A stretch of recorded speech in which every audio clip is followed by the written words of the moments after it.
So welcome everyone. I'm HeatherAsh. I'm Raven. And we are blessed to be the spiritual directors of a really wonderful organization called the Toltec Center of Creative Intent. And we'll talk about why it's called that at the end, because you've always wanted to know that.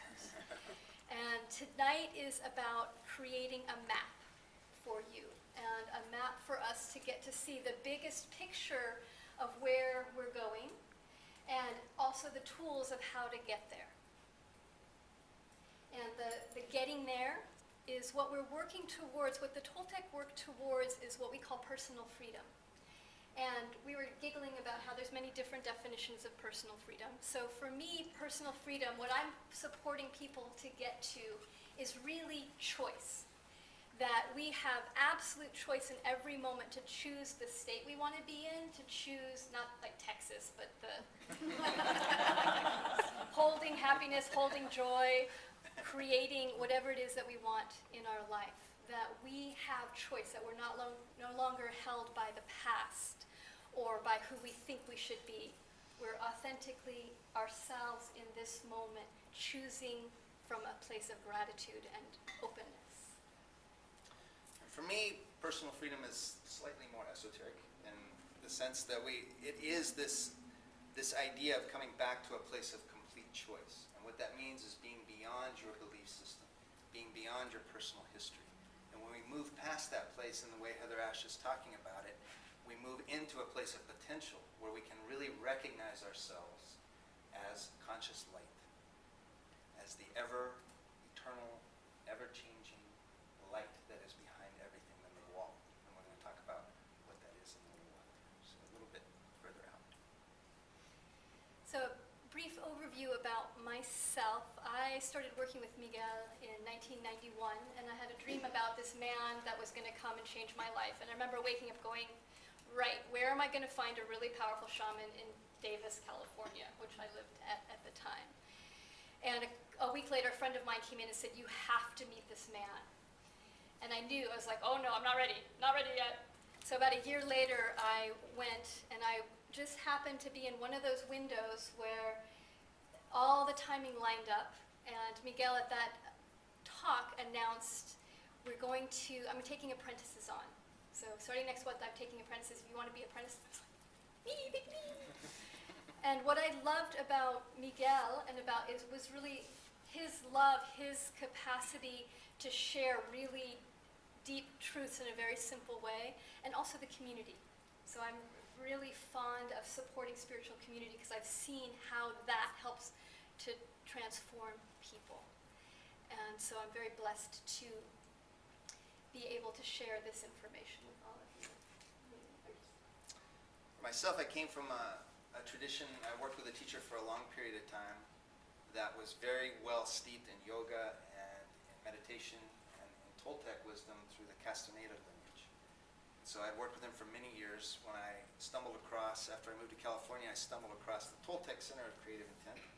And I learned a whole bunch more things about myself, about areas that I had bypassed in my spiritual path, around judgment and around really being able to open into things rather than contracting and grinding down into a practice to aim towards enlightenment.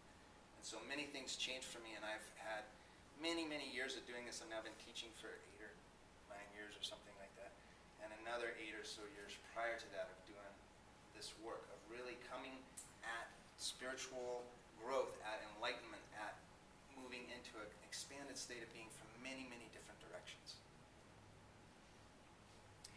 The history of the Toltec is that the Toltecs were a group of people that chose to come together in southern and central Mexico. And their whole focus was around exploring perception, exploring how we create our reality. And what the Toltecs believe is that we're all dreaming. We're dreaming all the time, not just when we're sleeping, but when we're awake, we're also dreaming. And the exciting part about that is that means when you wake up to the fact that you're dreaming, you can change your dream. You can change how you perceive the world. And there's many tools that the Toltec have to help us do that. One of the things I've found, I've studied many different spiritual traditions. I was raised in Asia, studied with a lot of different teachers, and when I started working with the Toltec world, and a lot of the folks that are part of our community can attest to this. It was like this missing piece, or this like, oh, that's how it all fits together, because of the type of tools that we have in the Toltec path. And the Toltecs at one point were forced to go underground, and this has happened to a lot of the esoteric traditions around the world, where they went underground and there was a decision made that people would only teach apprentices one-on-one. And that started to shift with one person that started to bring the teachings back out again. Do you guys know who that is? Carlos Castaneda, writing about Don Juan. So many of us, when we were younger, read Carlos Castaneda and thought, this is really cool, but I don't understand what he's saying, but what the hell? This is really good, I don't get it. And that worked. Don Juan was a Toltec. And there's actually 22 different lineages of Toltec around the world that scattered. And there was a time when that wisdom started to come out, just like all esoteric wisdoms have started to come back. We have such an amazing opportunity now as being alive as humans, that we have access to all of these different teachings. So the Toltec teachings came back out to the world, and Don Juan is one lineage of Toltec, and Don Miguel is another lineage of Toltec. So they didn't know each other, they weren't pals, I'm sure they talked in the dream time.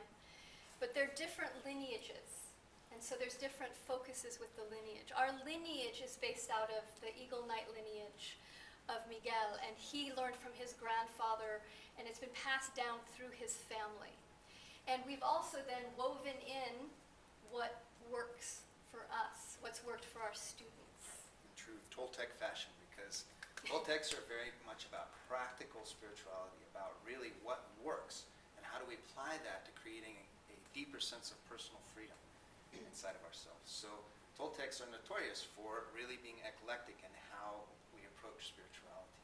So we use a lot of tools from lots of different traditions, but the frame that we operate in is the Knight lineage that Miguel brought forward. I want to read this wonderful quote that really encapsulates it. This is from Miguel's book, The Mastery of Love. Toltec wisdom arises from the same essential unity of truth as all the sacred esoteric traditions found around the world. Though it is not a religion, it honors all the spiritual masters who have taught on earth. While it does embrace spirit, it is most accurately described as a way of life, distinguished by the ready accessibility of happiness and love. So that's a little brief. We just want to give you a little bit of a taste of the history, of the background of where we're coming from, and that we are blessed to have so many places to pull information and to pull tools from. And so we'll show you the map of how that all fits in to the journey. So you want to do that, I think? Okay. Cosmology. All right. So she gave me the task of describing all the essential nature of reality and how you fit into it in 10 minutes. 10 minutes or less. So here we go. You guys ready? Take a breath. Okay. This is reality. Okay? Undifferentiated, undivided, never changing, infinite. Okay? A completely unified field of light, of conscious light, that's undifferentiated in any way. There's no separation between anything. There's no such thing as something and nothing. It is all one thing, undifferentiated. That's the highest level at which we can speak about what that is. The Toltecs call it the unknowable because it's not graspable from a point of perception. It can only be experienced directly. Okay? With me? Then we enter the world of symbols. Okay? So the best way we can talk about this is as the infinite, okay? As a unified field of light. The words that I just gave you are symbols that are a description of that, right? They are not the thing itself. They are a symbol of that, which is a great precursor to when we're going to use for the rest of the model. Because a model is a description of the truth, right? All models are a description of the truth. They are not the truth. So the infinite, undifferentiated, undivided. So then if we step down a level and we start to look at different points of perception, the first place of separation from that completely unified place, this is from the Toltec view, is as rays of light. Okay? So a huge infinite field of all of these rays of beautiful light. Okay? Everything made up of light. Everything made up of all these different strands of light that interpenetrate and are in everything. Okay? So everything is a field of light, rays of light running through it. Once we drop to that point of perception, this is what the Toltecs talk about when they talk about seeing the energy of the universe directly, okay? Which is a big theme in the Toltec work, is dropping into the direct perception of something rather than the description of it. So that would be this level of perception, perceiving things directly as the light that interpenetrates and interconnects everything. It's wonderful because like many healing modalities and shamanic techniques, quantum physics is just now catching up. Right. Yes. This very, very same idea. I find a lot of these ideas in quantum physics. So the Toltecs divided that field of light into 7 major bands, okay, to help them to describe the world. So we're dropping down another level in perception and creating some more separation to help us understand our place within the world. And they came up with 7 major bands of light, okay, that range from rocks to animals to humans to plants, okay, spirit, mind, soul. Okay, so they came in with these different categories of the qualities of those light and how they manifested as physical forms and as not physical forms. So in one of these bands here is humans. Okay? One of those bands of light is humans. Okay? So here we get to the human. The human is this egg right here. So the Toltecs really work to see things directly as energy. And so when you just look at the energy of a being, what we look like on an energetic standpoint, the way they agreed upon, we can say, to perceive us is as an egg of energy that is within that unified field. All those different bands of light running through everything. Okay?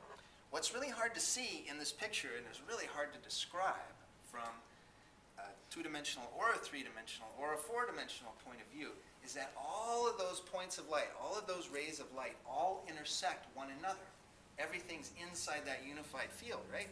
So to really describe what this looks like, that we are suspended in the infinite with all the rays of light, all points of perceptions in the universe are moved through our energy field. Okay? It's all available to us at any given moment. Okay, so we are this egg that's within this field. Okay? And come back to here, another way to talk about that is the first picture that we talked about is pure awareness. Okay? Simply awareness. That infinity sign is awareness, period, capital A. Okay? Not awareness aware of itself. Not awareness aware of something separate, but simply awareness. Okay? The next step down with that other picture there is awareness aware of itself as light. Okay? First point is separation. So now we're getting into this, with ourselves as aware of ourselves within this band, okay, of the human energy field. And so the way we describe that is that we have that same awareness of that infinite perception is part of us as well, obviously, clearly. We are that. And it's also everywhere, all around us, at all times, in every other human and everything around us. So we are that at our core. And then we describe a human as an energetic egg that is in this field of light. Okay? And this outside egg circle here represents this form, this manifestation, this body, this existence that you find yourself in. And this inner circle represents the part of you that is traveling from one type of existence to another, that is being transformed, that carries on, that was aware of itself and carrying on before it came into this body, and is aware of itself and carrying on after you leave this body. Okay? So that's the part that's traveling. This point right here is really key in the Toltec idea of the world. It's called the assemblage point, or the point at which perception is assembled. Okay? From the Toltec view, this assemblage point right here is whatever of these rays of light are coming through this assemblage point at any given moment in time is what you are able to perceive of reality. And because of that, it's all you're perceiving of reality, so it is reality. From the Toltec perspective, your perception is your reality, because that is what your experience is in any given moment. Okay? So what's going on with this assemblage point becomes a very key kind of critical feature in how we're experiencing the world. Right?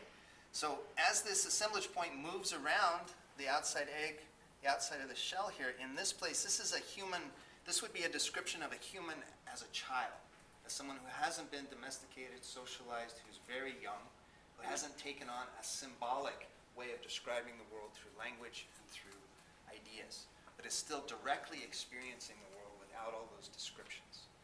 In this picture, the assemblage point would be free to move to all points of perception anywhere on that three-dimensional egg. That point of perception could go anywhere. Okay?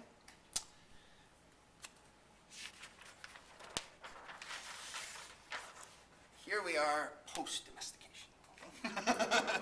So domestication from the Toll is a term that Miguel coined for our socialization, for the way that the world teaches us how to describe reality. So it's what our teachers, it's what our parents taught us, it's what our peer groups taught us, it's the society, it's the culture, it's your teachers at school, it's all the ways that you were trained, okay, to be an acceptable adult human in our case, mostly a Western society. Okay? So that's your domestication, the way you were trained to perceive the world. That's what Miguel calls the first attention. Okay? And Castaneda talks about this as well. It's the first time where we harness our attention towards something. And what happens is we take on everybody else's beliefs around us. We're trained into points of perception. Okay? These points of perception become filters between us and the infinite. All of these different things that we're domesticated into. So these little threads here represent your beliefs. They represent all of the things you think about the way the world is. Okay? I'm a good girl, I'm a bad girl, I'm good if I do this, I'm bad if I do that. The world is supposed to be this way, it's not supposed to be that way. People are supposed to be like this, they're not supposed to be like that. Okay? All of your beliefs about the world are these little threads. And these threads keep you from a direct perception of the infinite because they're constantly between you and this present moment. They're meaning assignments that you assigned those meanings to events in the past. We take those events from the past and we project them onto the stimulus, onto the things that are arising right here. That projection keeps you from actually being here, free to choose an opening into all kinds of different points of perception in this moment. So a lot of our work revolves around removing those threads so that we can get a clear view again of the infinite. And so that ultimately we can make the jump, the perceptual jump, so that our point of perception is that of the infinite. Okay? That's a key, another big concept in the Toltec world is this jump from the point of perception of seeing reality as something limited to an unlimited, completely open point of perception. Okay? That is all inclusive. Okay.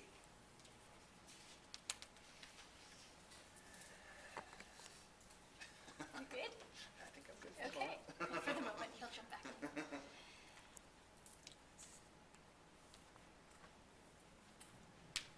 So imagine this for a second. Remember what it was like when you were a child? So 2 years old. And what's a quality that children have? So think of yourself as a 2-year-old or a 2-year-old that you know. What qualities do children have? Joy. Innocence. Yeah. What else? Openness, exactly. Yeah. Curiosity. Tremendous amount of energy. Have you ever tried to keep up with a 2-year-old? The reason they have that much energy is because they're open and curious and, hey, what's that? Hey, what's that? If you've ever watched a child like fall down or get hurt, I sometimes marvel at this with children. I've watched parents yelling at their children, and the kids are just like, okay. And off they go. Like, it doesn't faze them at all. It doesn't faze them at all. Or they'll fall down and get hurt, and if nobody's looking, they'll go run off and do it.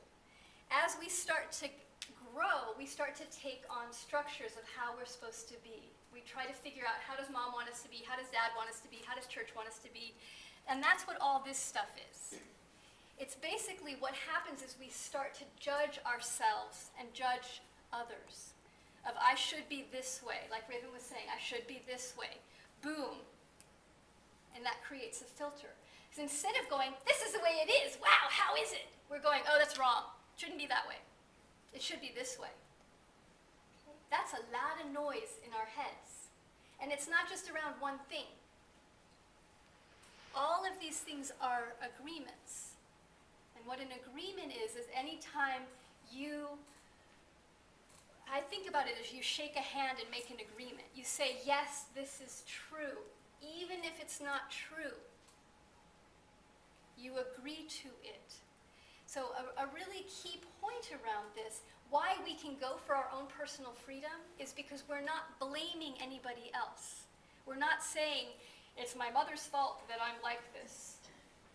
You can't say that, but you ain't gonna make a lot of changes in your life, because you can't. Your mother's the only one that can do that for you. Right? Except she's been dead for 10 years. When we absolutely take responsibility and say, all of these weird beliefs, all of them, from the belief that says, I should be 6 feet tall, to the belief that says, I should have been a doctor, to the belief that says, I'm not good enough, to the belief that says, people should always, I had this great belief of, like, spiritual teachers should always be calm and quiet. They should have long brown hair that's usually braided. And they should nod a lot. Wear white. And wear white, yeah, I forgot about the white part. Even if our adult mind goes, that's not true, we believe it. That's what's so fun about the Toltec work, is you begin to get really curious. You get to go back to the curiosity of the child, and what we become curious about is, what is this? What do I believe? And how can I begin to erase these beliefs? Because as you erase the beliefs, you're stepping more and more towards your own authenticity. You're stepping more towards that childlike nature that we all are. So how do we do this? You get an eraser.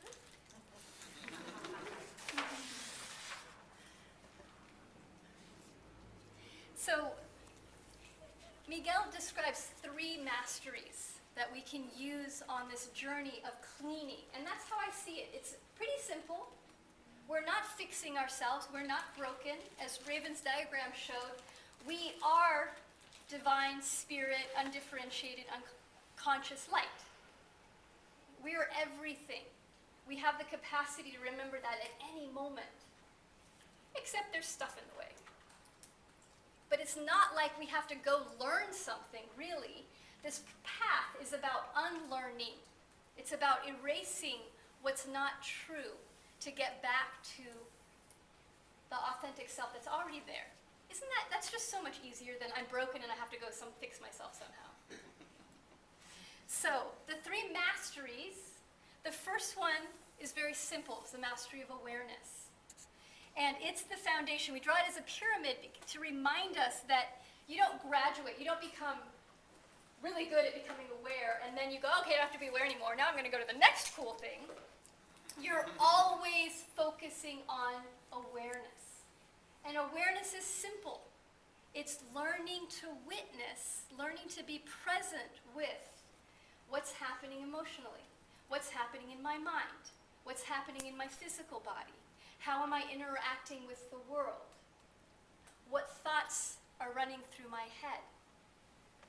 When I first started studying with Don Miguel, one of the first things, well, actually, no, we'd worked with him for a while, but he gave us the task of write down everything you think. And then he had us record everything you think. I had a full tape within about 10 minutes. I was like, I got it, okay, non-stop. So awareness can be a pretty intense part of the process, because suddenly you start to see what your mind is telling you all the time, what thoughts you're having, what beliefs you have. So hold steady. It was happening before you became aware of it as well. And when you become aware of things, you then have the chance to change it. You can't change it until you become aware of it. So the moment you start to become aware, yay! And what we want to do is go, ew! Okay, oh my God, look how judgmental I am. Look at how insecure I am. Look at how scared I am of everything. But that's good! Now you see it. So now you can begin to transform it, to change it. So the next level is around transformation. Raven, do you have something to add? I'm psychic. It's an interesting thing to know. Are you aware?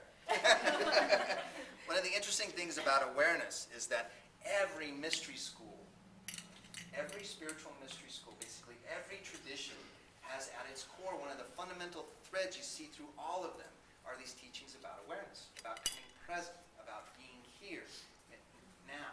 Okay? So it's in all of the traditions, which really helps us to see how important this is as a tool. Okay? What an amazing amount of emphasis we need to put on awareness, and how awareness is something that never ends, no matter how far you go along the spiritual path. The core teaching you'll always be faced with is, what can I be aware of in this moment? Again and again.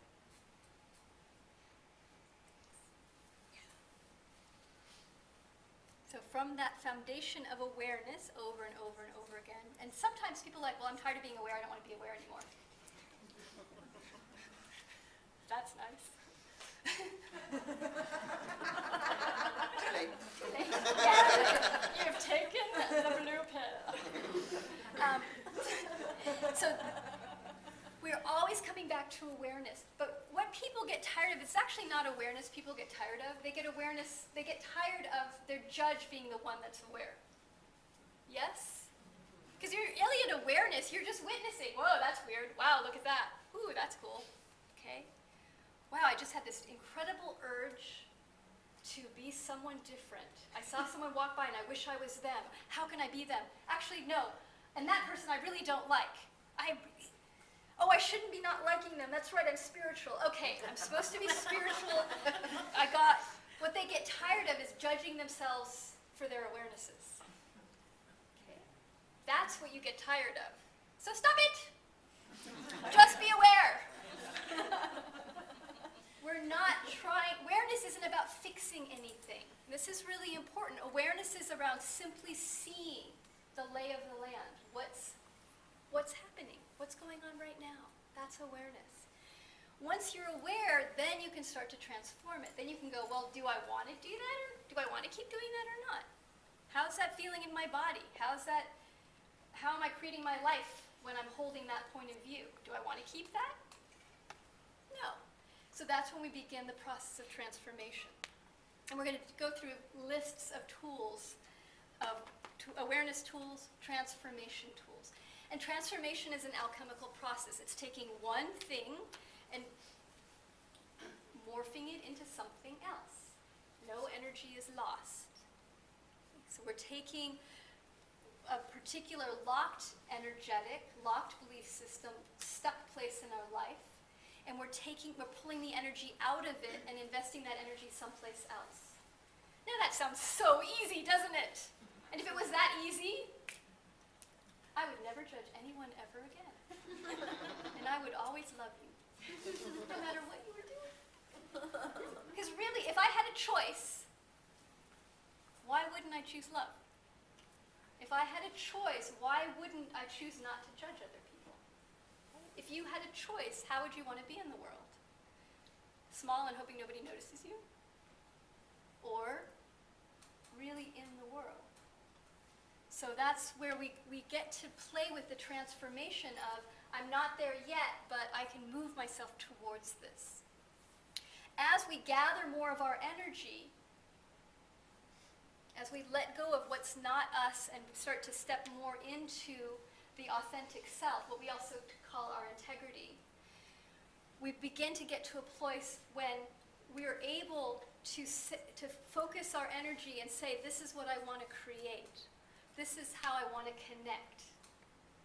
Miguel also talks about the mastery of intent as a mastery of love, because it's that unconditional love for ourselves and for all creation. We're starting to remember who we truly are, that we're not separate. And that's what starts to emanate out of us as we move into this part. And then it becomes easier to transform. And it's very cool because as we go through that process of transformation, we begin to clear space in ourselves, right? We begin to clear out all of the things between us and the infinite. And so what happens is we begin to have a much more natural expression. We are naturally at peace. We're naturally still.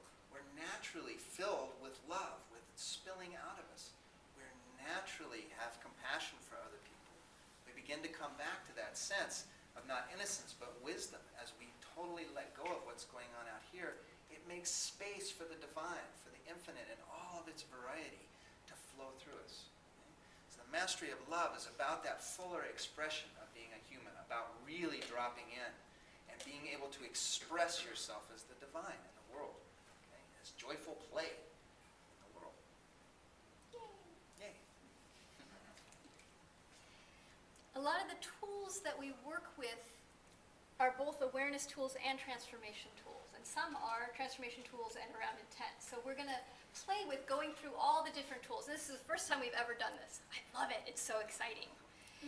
Because what this is going to help us do is put all of these different things in context. So some of them will describe what they are. And the game we're going to play is it an awareness tool, a transformation tool, or a tool around intent?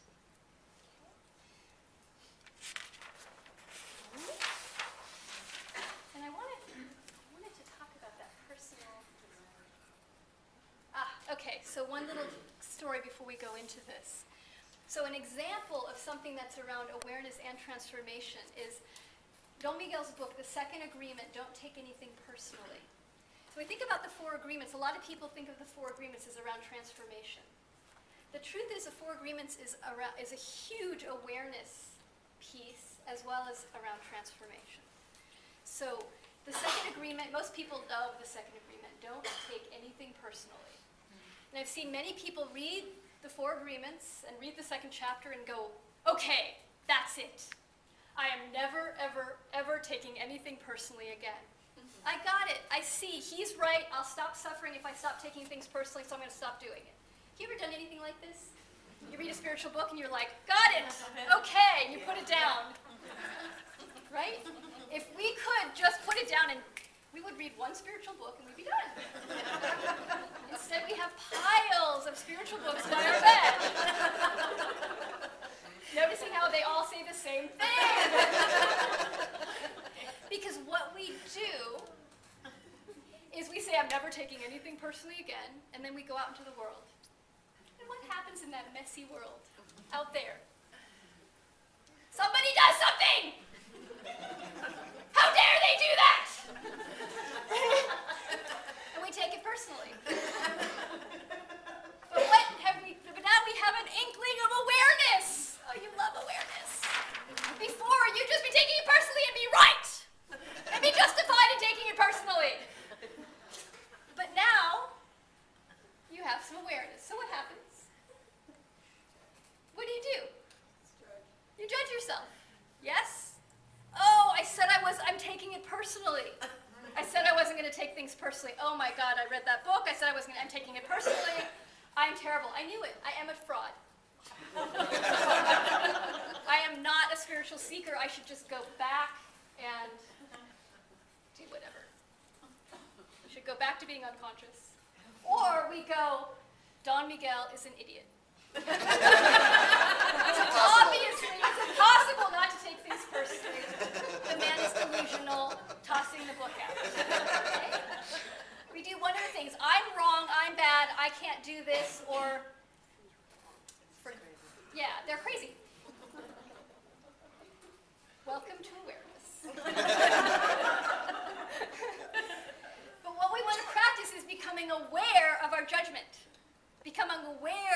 desire to throw the baby, the bathwater, and the entire spiritual universe into the trash can. To become aware of that without acting on it. Because then we can transform it. So the 4 agreements, for example, I will not take things personally. What you're going to see, the moment you set an intent like that, what happens is your awareness goes way up. And you're going to see every little bitty place you take something personally.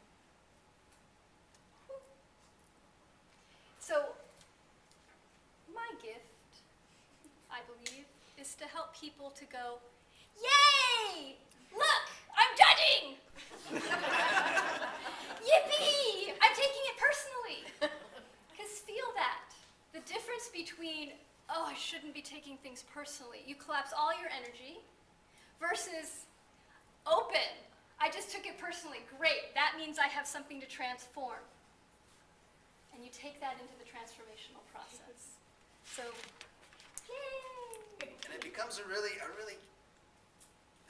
key understanding is with the awareness is, can you change something if you're not aware of it?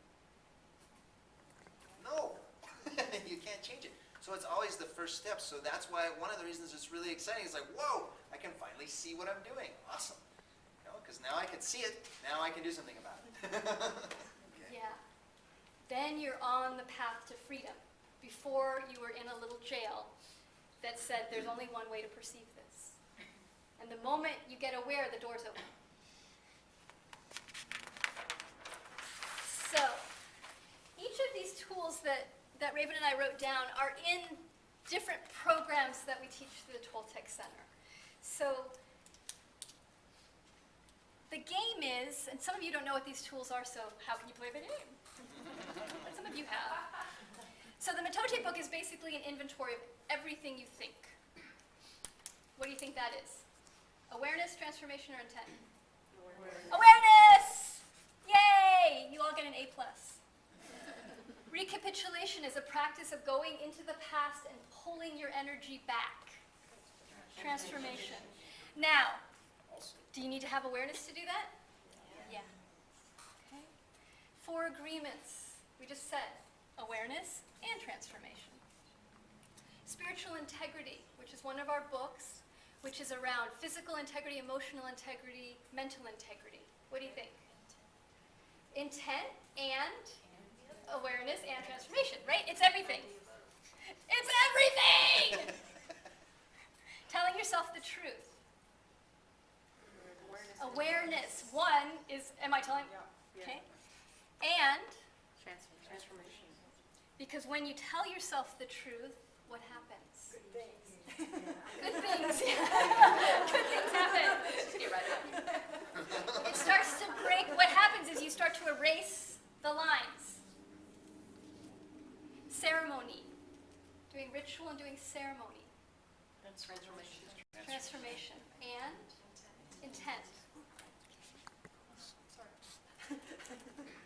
And that's why I love ceremony. Because it goes beyond the mind. And it goes directly into helping us transform things. Firewalking, another personal favorite. Transformation. Absolutely. Why? Because you're changing your energy. Your beliefs, you're actively changing your belief system. One of the first things we learn is that fire burns. The moment you watch someone walk across 1,200-degree coals, it shatters. Transformation. You don't even have to walk on the fire. Sweat lodge. Ooh. Transformation and intent. Okay? It's another ceremony. Emotional release. Transformation. So what's the awareness before emotional release? That you have emotions. Exactly. Yay! A+. Yes, I'm having an emotional response. It's not about this person. Okay? Working with the elements. Transformation. Vision quests. Ooh. Awareness. transformation, and intent. Okay, another ceremony, yes? So these are all things that are part of what we do here. Shamanic journey work, shamanic journey. So that's about getting spirit guides, connecting to allies, and all of them. Tia. Breath work and breathing exercises, and we'll just bring this with yoga as well, because it's all the same thing. Transformation. Again, it's about moving energy. Yoga also can be around awareness. Becoming aware of, wow, I have no feeling in my right hip because I have old stuff stuck there. Huh.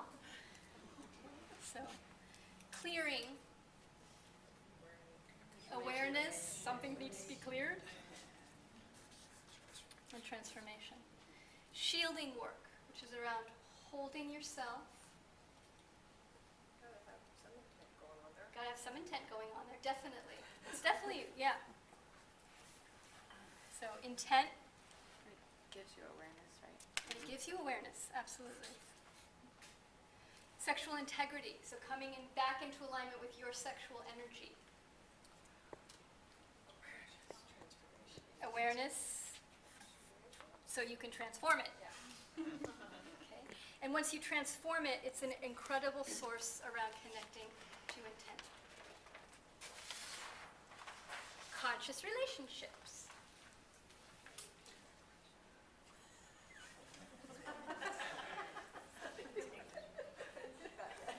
What was that? She didn't take that class yet. Give her next week and she'll take the class. So, awareness transformation. To become conscious of the dynamics within a relationship. I mean, how fun. You have all your stuff and then you get in partnership with someone else. Business, work, friendship. Woohoo! More cleaning. So awareness of the patterns and the transformation of the patterns. Energy raising practices. Transformation. Tarot is all three. It's an awareness practice, the way that we use it in the Toltec work. It's an awareness practice, it's a transformation practice, it's about intent. Mastery of Love, the book. Amazing. It's about transformation and intent. Sensory walk. Awareness and intent. It's about being being different in the world. Energetic perception, same thing, awareness and intent. Chanting, which we have a great chanting. What's chanting? T. And connection, yes? Yeah. Merging practices. I. Following signs of power. I. I know! So the ones that are the eyes, what this comes from is when you've cleaned up. When you've cleaned up enough of this stuff, things get really fun. It's fun before then. It's really fun after. Because then you begin to experience the world in a very different way. Can we back up there for 1 second? Yeah, sure. Oh, you're going to go all the way backwards, right? Yeah, let's just flip that one. See, one of the things that happens is that when all these beliefs, all these things we've been talking about, and are in relationship to our assemblage point, right, to what we're able to perceive of reality, when these things are going on, they're really like sticky little magnets for our assemblage point, fixated points. So the assemblage point jumps from what we believe to what we believe to what we believe to what we believe. Now, it's really an obvious logical thought pattern to realize that what that means is that your experience is mostly limited to what? What you believe, what you've experienced in the past, and how you assign meanings to that. So it doesn't leave a lot of spaciousness, it doesn't leave a lot of possibility open for experiencing anything new, okay? Or experiencing all the other potential things you can perceive as a human, okay? So the mastery of intent is a lot about opening up as we clear all this stuff with awareness and transformation, we begin to open up these spaces here, that the assemblage point can move to and experience a more expanded state of consciousness, a more expanded and ecstatic arena of perception. It gets more fun. It gets more fun, it gets juicier, it gets more lively. You can begin to feel life, you begin to feel through everything, okay, and experience everything as you, and it becomes really fun. Okay. So intent and love, mastery of intent and love is about that, about exploring and opening into these other points of perception, okay, that are beyond your beliefs, beyond your belief. Stalking and dreaming. Oh, can I read that thing? This is so fun. Our dear friend Sarah Marshank, I was on her website today, and she wrote, this is on her web, "It is my experience that our true liberation comes when we realize ourselves as something truly incomprehensible, and then allow that incomprehensibility to live through us." Miguel talks about this all the time in Voice of Knowledge and in the Fifth Agreement, that we can't define ourselves. Any place that we define ourselves is a limitation. And that as we erase these things, you just realize your life. And you don't need to go, I am this. You just are. And you recognize it's the mystery, it's that it's completely incomprehensible, but only to the mind. Let mind go, you're set. And we should probably put here on our list is as a tool, the mind, because that's part of what we're doing is we support ourselves and other people in reclaiming their mind as a tool when it's needed. Right now the mind believes that it's the only tool, okay? And it gets really threatened when you try and do something else besides think. So it's about learning to let the mind rest, to let the mind be quiet, and then go, hey mind, we need to balance the checkbook. And I goes, oh, great. Okay. But what does most of our minds look like? Want a tour? Driving to work. Oh my God, I'm a little bit late to work. I better go faster. Oh, if I go faster, what happens if the cop sees me? But I can't be late to work. If I get late to work, I'm going to be fired. And if I fired, I'll lose my... Can you imagine if I lose my house? That would be terrible. Did I turn the stove off? Do you remember that time when they turned the stove, they didn't turn the stove off and their whole house burned to the ground, and that was so traumatic, and they lost their dog, and I love my dog. I don't want to lose my dog. I'm late for work. Hurry up, go faster. Little slice of our minds. So there's a couple other things that we want to talk about, which is ravers. Cute. Raven Smith. Stalking and dreaming. Yeah, we were writing away all of these tools down, and we forgot a few because, of course, we have tons of them, many of them in the different programs that we have. And one of those tools is around dreaming. So that was something that wound up on our thing about nighttime dreaming, okay, about becoming more lucid in that state. So I wanted to throw that out there, so that we can talk about these two things. In the Toltec world, we kind of break we break all of the different tools into two different kind of categories. And one of them is called stalking and the other is called dreaming.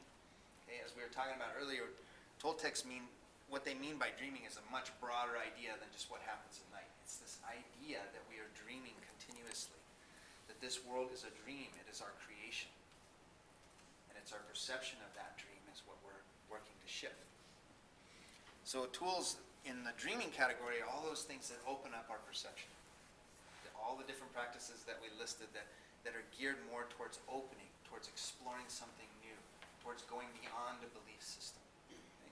And the stalking tools are the ones that are about more the awareness, the really getting into the nitty-gritty of what is this belief? Where did it come from? How did it get created inside of me? How do I undo it?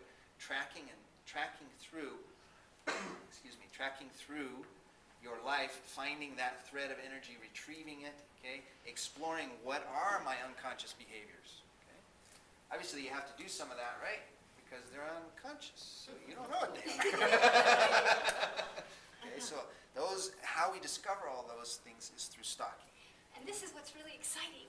Can I jump in? What's really exciting is, in order to stalk what your beliefs are, the world is a lovely mirror. All you have to do is look at what's my reality, because you're creating it. And so when you look at how you perceive the world, you then can stalk back to, oh, I must have this belief because this is my experience. It's a lovely feedback loop, the world around us. Anything else you want to add before we jump? That's it. Good? Go. Go. So, what we found is that if you focus just on stalking, That's why she was looking at me. yes. Let me tell you about this man before he came to the Toltec Center.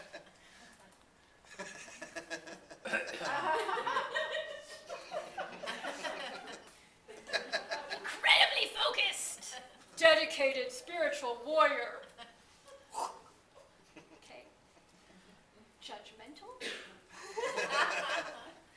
Little. Just teach. Okay. Okay. Who's an amazing human. And because his focus was completely on, and I did this when I did the practice, I'm teasing him, but I was exactly the same way. I remember Miguel poking me to get me to lighten up. Because it was like, I have to fix myself, basically.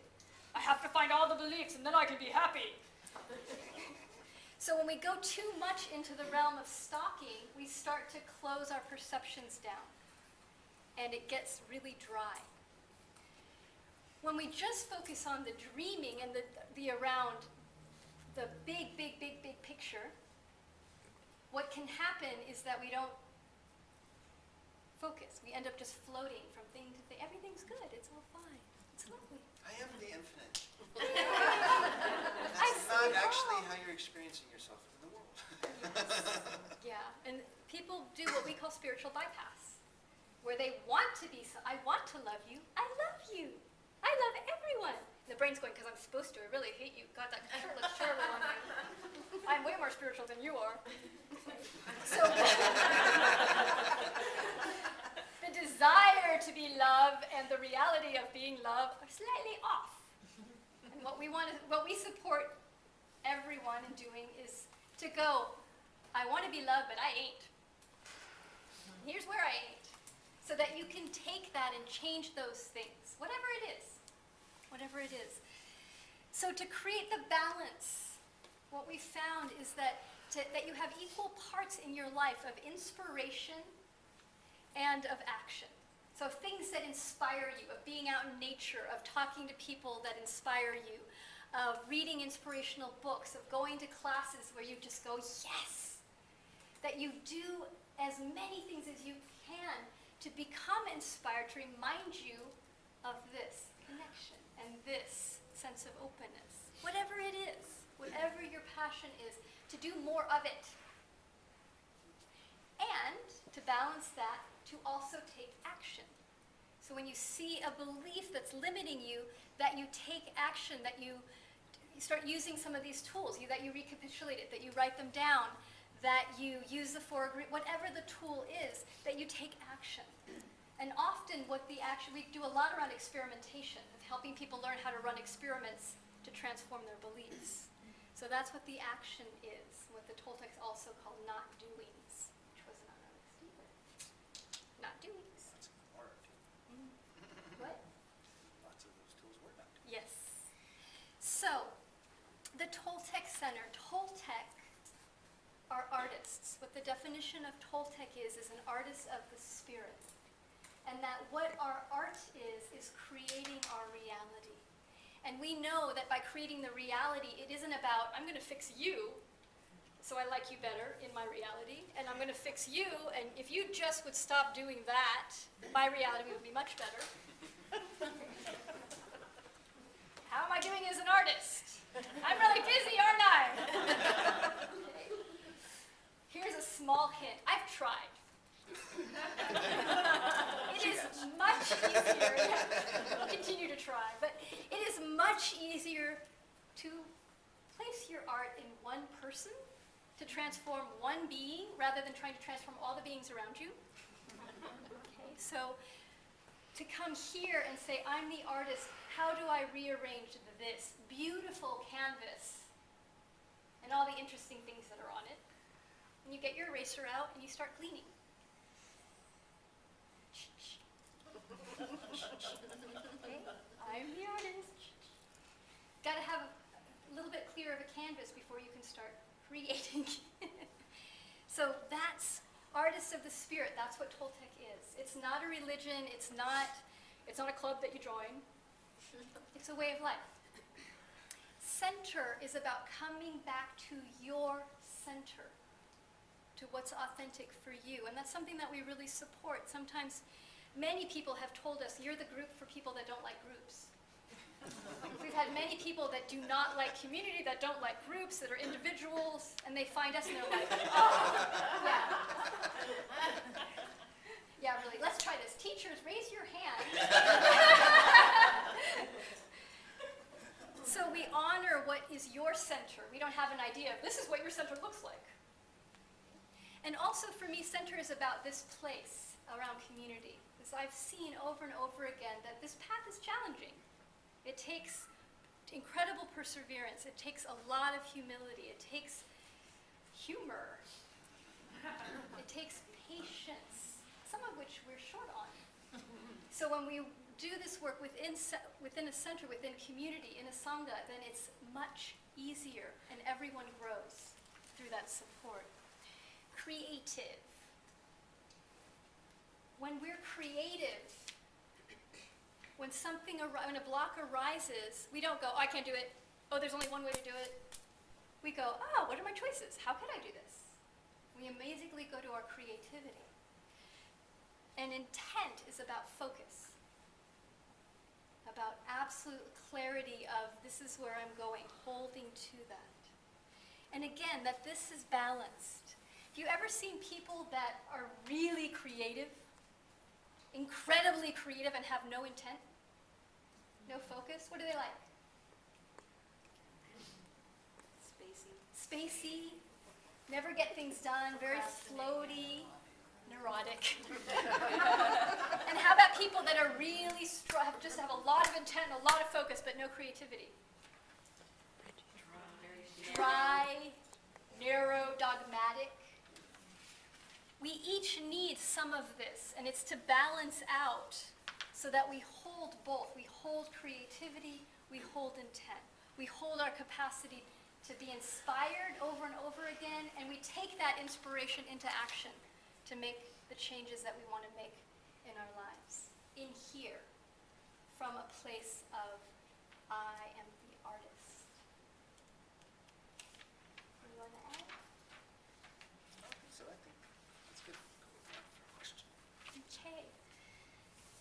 So, we have to do this one thing, because Raven talked about this and we never did it. So what we're doing is using all these tools, just to wrap up, tools after tools, and there's more, we don't go, we have the only tools. There's lots of tools. Okay? These are just some of our favorites. But everybody, every spiritual tradition, every religion, I don't care how dogmatic they are, they have great tools.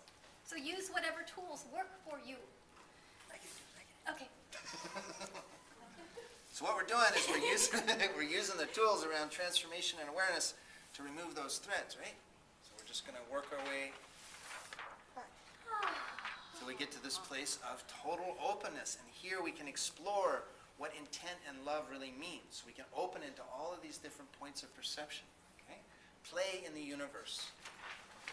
Infinite play. So that we can experience what it's like, how we're in relationship to what does it feel like that we are truly in connection with all aspects of reality? The plants, the animals, the rocks, souls, consciousness, pure spirit. Okay, that we are all of that, and we can perceive ourselves as that. Okay? By opening into that intent until we come back until everything is pure light. That we experience ourselves as consciousness and light flowing through the universe. And ultimately, we really experience ourselves as one. In that place of namaste, in that place of union, in the place behind everything, in the Nawal. That's what the tools lead us back towards as we follow to the end. Great job. Yes.